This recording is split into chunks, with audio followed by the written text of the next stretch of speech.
Hi, I'm Nick Powell, City Hall Bureau Chief with City and State. Joining me on today's City and State TV is David Menegon, a candidate for the 76th Assembly District in New York. Thanks for joining us today, David. It's great to be here. Thank you for having me. So, David, tell me a little bit about why you decided to run for this seat. I understand you have kind of a non-traditional background, maybe for a political candidate, in that you're a marketing executive, but you're also a veteran of the Iraq War. So tell me a little bit about how your jobs and experience in Iraq maybe kind of informed your decision to run for office. Yeah, I decided to run for office because I think we need people in Albany that understand the constituents in the neighborhood. They'll be an activist to fight for seniors, for after-school programs for kids, and they have the ability to get people to work together that are not predisposed to do so. And I have a very broad background that I think would be appealing to a lot of the voters in the community. I've been a small business owner. I worked for a major corporation here in New York City for 25 years. I'm also a veteran. I did 2 tours in Iraq as a civil affairs officer, where I was responsible for development. My last tour in Iraq, I was responsible for 2.5 million people. And I had a staff of 85, half with PhDs, and we focused on infrastructure, rule of law, governance, empowering women, how to give women more say in city government, how to empower them by having businesses. I worked with USAID to ensure that women were able to get financing for businesses, give them business training, how to do a business plan and accounting principles. So I'm very proud of the work I did over there. And I was able to get people that were predisposed to kill each other to actually come to the table, talk, prioritize public works projects to improve their lives, and get results. And I think we need people in Albany that understand our community and have a proven track record of being empathetic and getting results. Now, it's interesting that you talk about empowering women, because the candidate that you could be replacing, Mike Kellner, has been in the news for some unsavory incidents with some female and male staffers. How has his kind of the controversy surrounding Kellner, how did that affect your decision to run at all? You know, kind of seizing an opportunity to really get yourself in a race that could be competitive?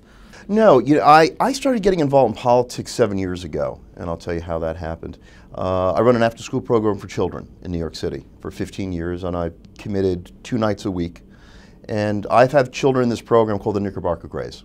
And I really understand the city through the eyes of children and mothers and families in New York City and the concerns that they have. The program is designed to give children an experience of leadership, empathy, community service. And the Armory, we ran the risk of having the cadets thrown out of the Armory on Park Avenue. So I realized I need to get help. I need to talk to activists to keep the kids in the building. So I went to the community board and brought the kids with me.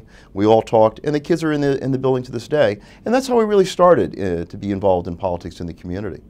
It wasn't necessarily Mike Kellner's behavior, but an opportunity to run and represent the community. Now, the district encompasses the Upper East Side of Manhattan. What are some of the issues that you've heard as you've been campaigning on the ground that that are really important to the constituents in that area? It's very important to have seniors have a good quality of life. And what I mean by quality of life is a place to live. We need to have affordable housing. I believe in the 50, 30, 20% split, where we can have middle income and lower income people living in the same building.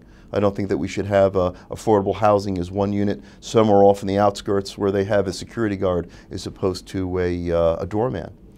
We also have the services provided for seniors. And we also have to make sure that the streets are safe. It's amazing when I'm on the street 10 hours a day on Saturday and Sunday talking to people in the neighborhood.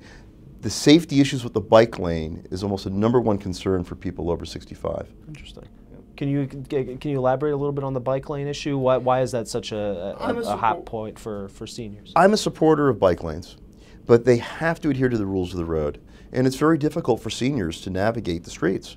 And it's in unsafe conditions right now, and we have to look at that. We have 1 million seniors over the age of 65. And in 15 years, we're going to have 2 million. So we have to make sure that we have the infrastructure and services and housing to provide for them and take care of their future.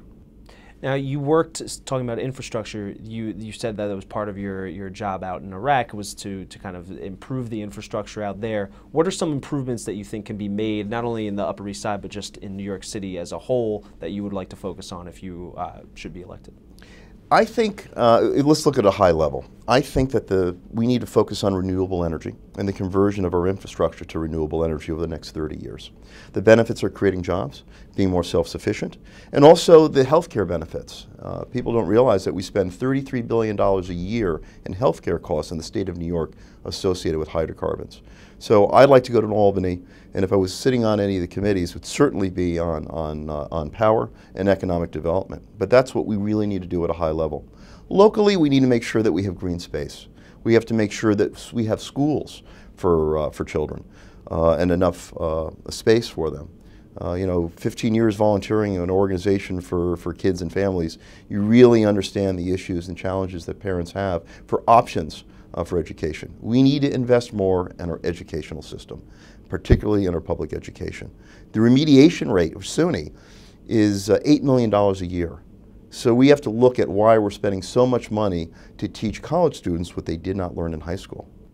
So it's safe to say that you are in favor of the mayor's plan to expand after school to all middle school students as an absolutely, absolutely. We need to have talented and gifted programs and special education. There's a lot of parents that don't have the special education accessibility for their children, and we need to have that. And the performing arts. I was a bassoonist when I was in high school, so I understand the importance of having music and the arts integrated with children's development. Interesting.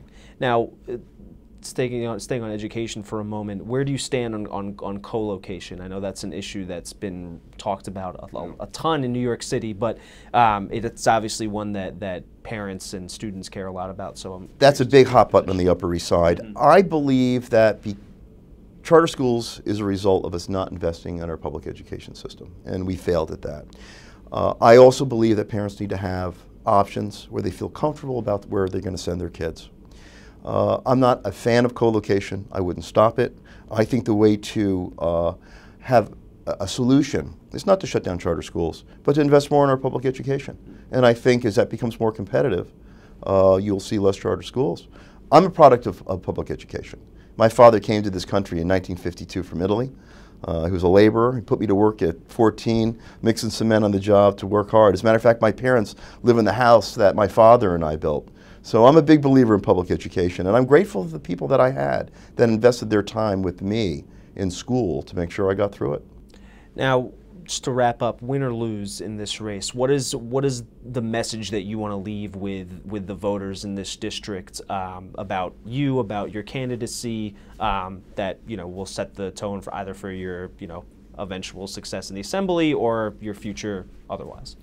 What people need is they want people that they trust, that they have a proven track record of working with people and getting results. My job in Albany is constituent services. I'm going to make sure that people who don't have a voice will have a voice in Albany. And I'll make sure that I can pass legislation to make their lives better. Whether it's protecting housing, keeping seniors in their homes, after-school programs for kids, a long-term strategic plan for renewable energy and safer streets. I'm the guy that's going to get things done. And of all the candidates, I'm the one who has a proven track record, not only in business, but military service, and an activist for seniors, veterans, and children in New York City. And it's time for me to go up there in Albany and get things done. David Menegon, a candidate for the 76th Assembly District in Manhattan. Thank you for joining us today. Thanks so much for having me. It was a pleasure.